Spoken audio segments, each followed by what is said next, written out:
3 বছর যাবত এখানে কাজ করেন না? 3 বছর যাবত কাজ করতেছে, ব্রাহ্মণবাড়িয়া থেকে আসছে। আর আসসালামু আলাইকুম প্রিয় বন্ধুগণ, আপনারা সবাই কেমন আছেন? আশা করতেছি আপনারা সবাই ভালো আছেন। আমিও আলহামদুলিল্লাহ অনেক ভালো আছি। আমি আছি নরসিংদী জেলার শিবপুর উপজেলার লেডারবর গ্রামের লেডারবর ইটাখালার মাঝখানে। আপনারা দেখতে পাচ্ছেন আমার পিছনে ইট রোদ দিয়ে শুকানো হচ্ছে।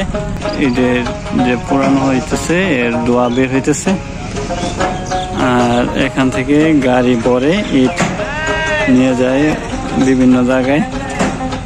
অনেকেই অনেক দূর দূরান্ত থেকে আসে এখান থেকে ইট কেনার জন্য।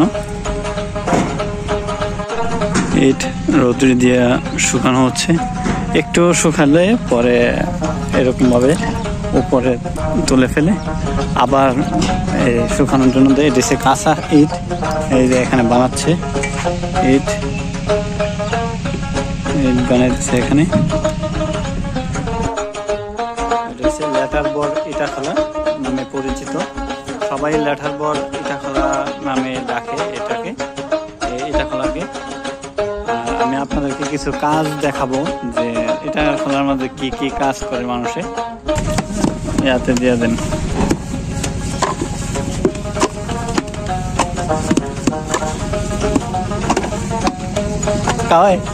হ্যাঁ, মাটির টপ, এগুলি মাটির টপ বলা হয়। এই মাটির টপ এখানে এনে রেখেছে, আর এখানে ইট বানানো হচ্ছে কাঁচা মাটি একবারে। আপনাদের বাড়ি কোন জায়গায়? ব্রাহ্মণবাড়িয়া। এখানে কত বছর যাবত কাজ করেন? 3 বছর যাবত এখানে কাজ করেন না? 3 বছর যাবত কাজ করতেছে, ব্রাহ্মণবাড়িয়া থেকে আসছে। আর আমার সবার বাড়ি ব্রাহ্মণবাড়িয়া না?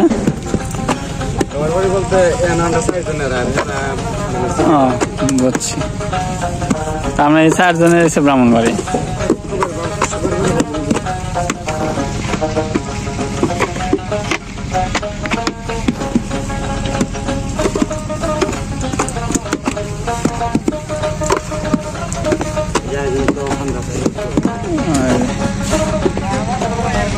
এই যে টপ আনতেছে উনি, টপ এনে ফেলতেছে এখানে। এই টপ ফেলার উনি আবার চলে যায় টপ আনার জন্য। আর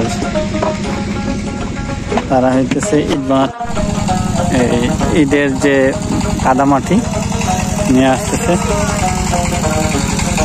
না, অনুমতি ছাড়া আমি আবার ভিডিও করি না, সমস্যা নেই বলছে ভিডিও করার জন্য, কারণ অনেকেই ভিডিও এমনিতে করে।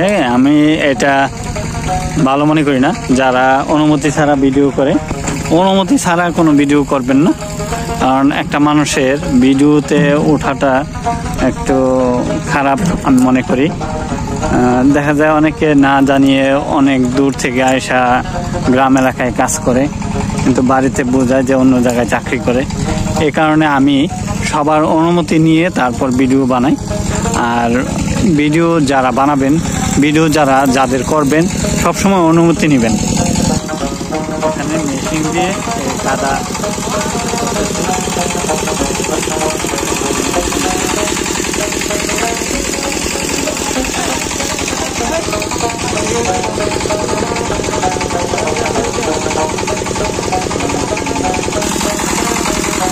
আগে পা দিয়ে